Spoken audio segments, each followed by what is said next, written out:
Hey guys, well it's Friday, so I usually do a story time on a Friday. Um, one thing I noticed, and I thought I'd get into this subject right off the bat. I noticed I have a lot of John Deere fans as subscribers, and I want you guys to know that I still I welcome you to the channel, and I have nothing against John Deere. I don't want to be one of those guys that says that John Deere's are garbage or anything like that. It's basically just another brand of farm machinery. I do have a couple stories about John Deere if you guys are interested. So I'll get into this again. I know I had said a while back why I was international and probably would stay international, but I'll give you the rundown again. First off, dealer support. As far as dealers go for John Deere, in Pennsylvania, there is a large dealer network for John Deere. There's some pretty major companies that deal with John Deere and sell John Deere. The only issue is the only dealership that Deere has close to me, their closest dealership.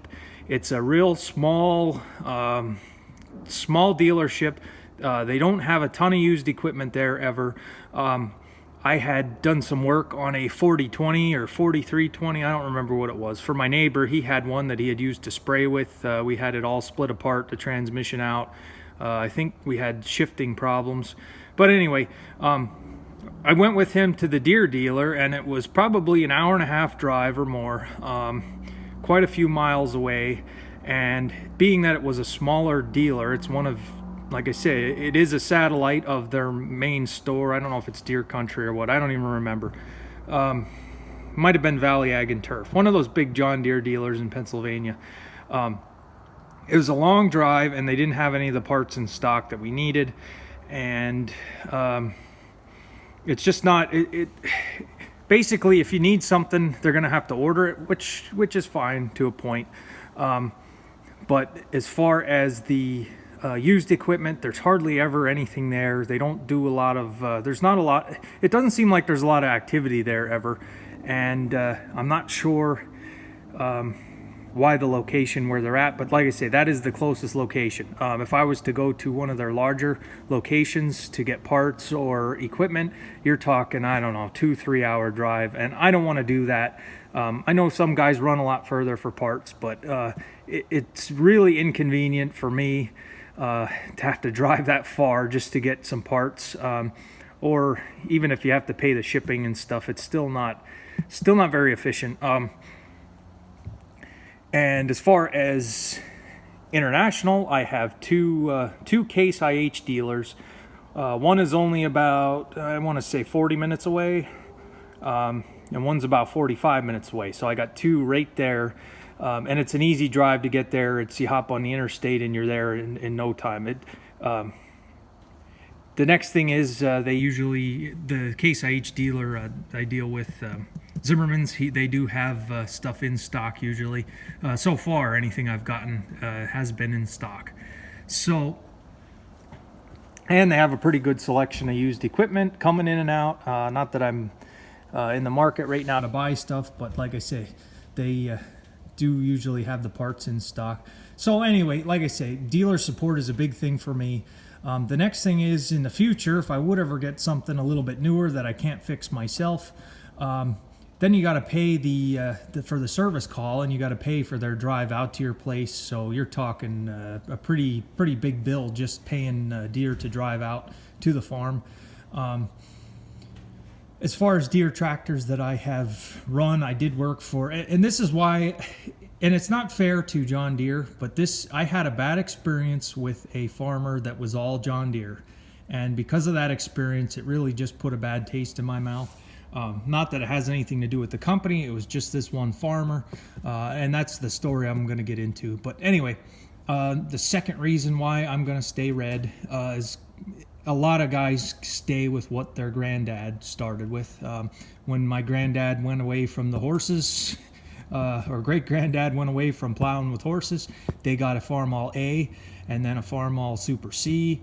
We had a McCormick grain drill. We had McCormick sickle bar. A lot of the stuff was red, and that dealer was actually just down the valley, probably only a 5-minute drive for him. So it would make sense why he would go with International. And at that time, there was no John Deere around. It was Oliver or International were the two you had to choose from. So some guys do break tradition. Some guys will go and go green when their granddad was red, and that's fine. People in this valley have done it. But like I say, I just, as far as having a dealer close by, that's kind of important to me. I just don't want to have to run real far when I need something, or have to have everything that you want or need have to be ordered. So yeah, dealer support. My granddad was International.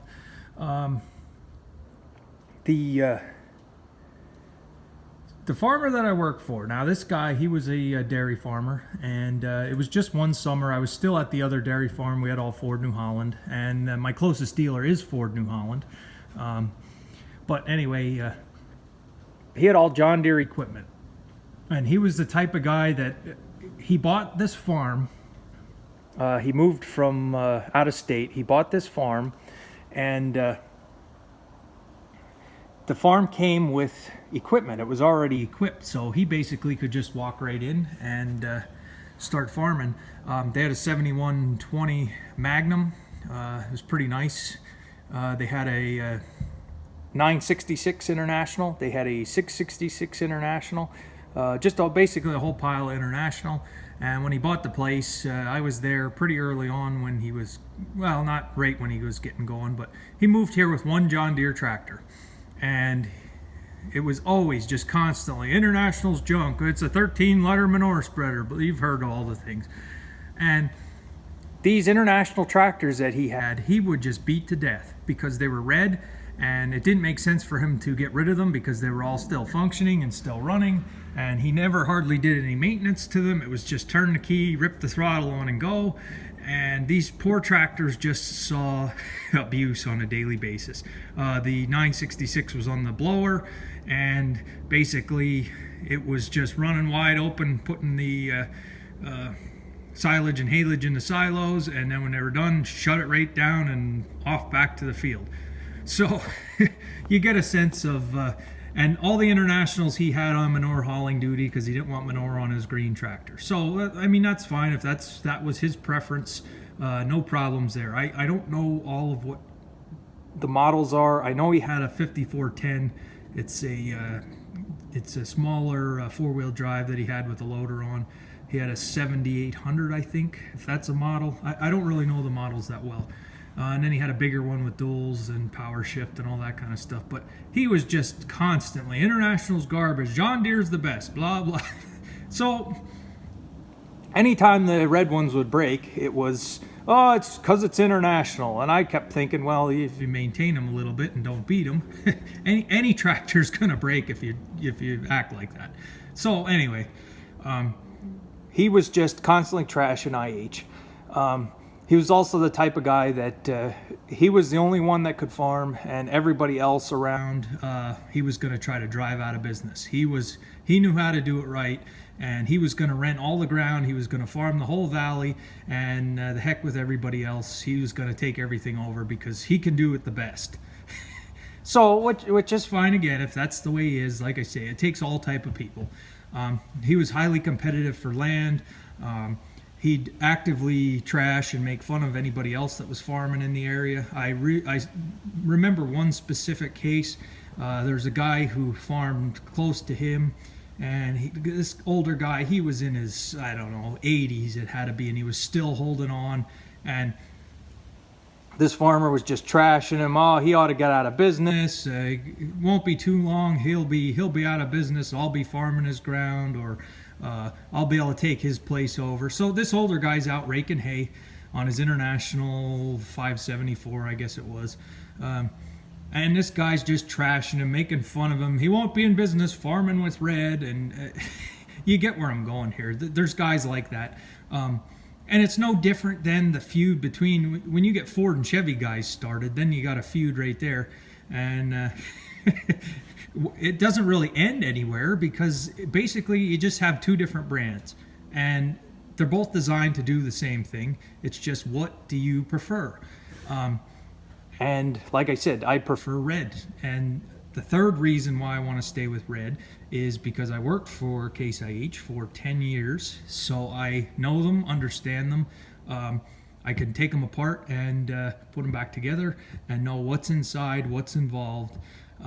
If I had worked for John Deere, if there was a John Deere dealer close by, I'd probably have green, just because I understand them. So I don't want to say that International is the best. It's just what I prefer to use because I know it. I understand it. I'm going to be brand loyal probably for life, unless something changes or we start having parts issues with some of this older equipment. And you see that, like I said, you see that a lot on the social media sites. People be fighting. One will say this is best, then one will say that's best, and then it ends up in a swearing contest. And basically, nobody ever gets anywhere. It's just what is your personal choice? What's your preference? So, and that's fine. Like I said, it takes all types of people. So anyway, back to this farmer. So he was just spending money like you wouldn't believe. I mean, he would just buy. As an example, he only did about 40 acres of alfalfa. So 40 acres of alfalfa, that's not too bad. You can handle that with even smaller equipment. I think he did have a New Holland pull-type disc bind. But New Holland was no good, according to him, and they were junk, and he had said John Deere was the way to go. So he bought a self-propelled John Deere disc bind, and of course financed it like everything else he had. In that valley where he was, he had there were quite a few people that did custom harvesting, and he got his small grains harvested very reasonably. I mean, you're talking, some guys were doing it for like $10 an acre, but they had red machines, and he didn't like that. And John Deere was the only brand that should be on in the farm equipment business, so he went out and bought a John Deere combine so he could do it himself. And he basically finally, when it got to the point where the red tractors wouldn't run anymore, that they were just beat right to death and wore out, he got rid of them, and the whole farm was green. That's all he had. Well, and just his attitude kind of put a bad taste in my mouth for John Deere. And I know it shouldn't be that way, because the company has nothing to do with a farmer like that. But on the other note, this guy went bankrupt and had an auction, and people came, and he had to have all of his equipment lined up, all that green, and everything was sold. So basically, and that could happen to somebody who's red too, I'm not saying, or blue or orange or Massey red or any color. So like I said, I'm staying red. I appreciate you guys that do like John Deere. I'm not going to trash John Deere. I can't see that I'd be buying too much John Deere. Like I said, I had a John Deere grinder mixer, and I didn't have the animals anymore, so that got sold. I had a John Deere 7000 corn planter. John Deere corn planters are better than International air planters. I've been through that already. I had an 800 air planter from International, and I would way prefer a John Deere 7000. But now that I'm no-tilling, the guy that does the custom no-tilling for me, he has all green equipment, and that's fine. I have no issue if it's green, red, or what does the work, just so it does a good job and makes a crop for me.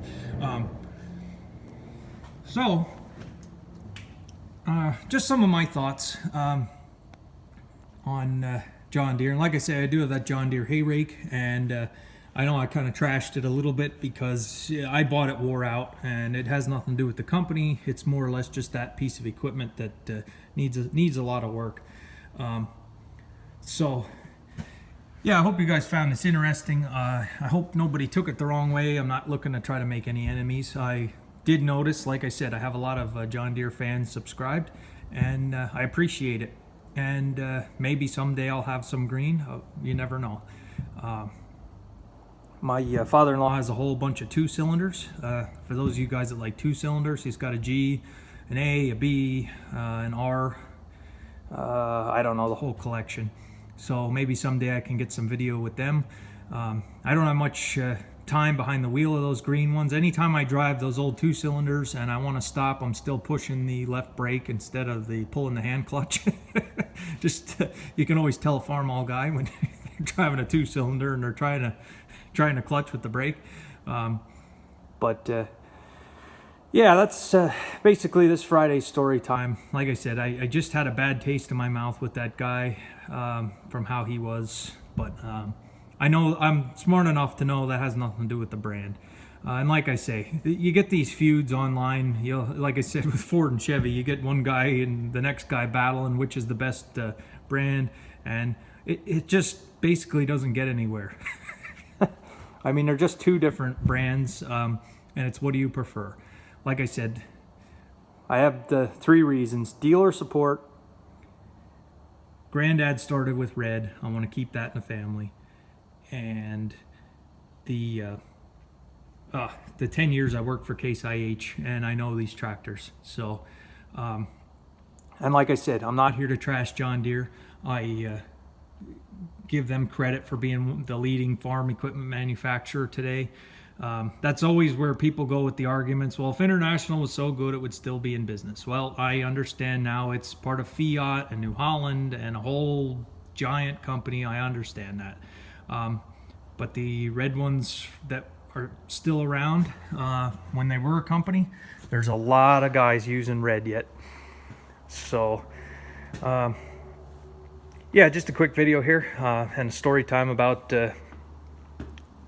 what not to do when you're in business. Like I say, it still goes back to borrowing too much money and spending too much money. And like I said, this guy was basically trying to show off.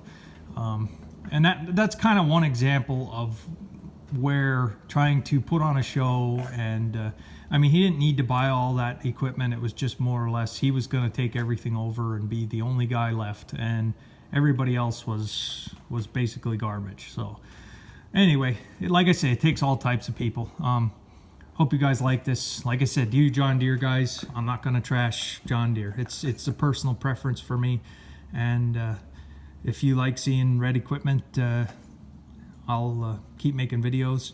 And like I say, we can squeeze some John Deere in here every once in a while. So thanks for watching, guys.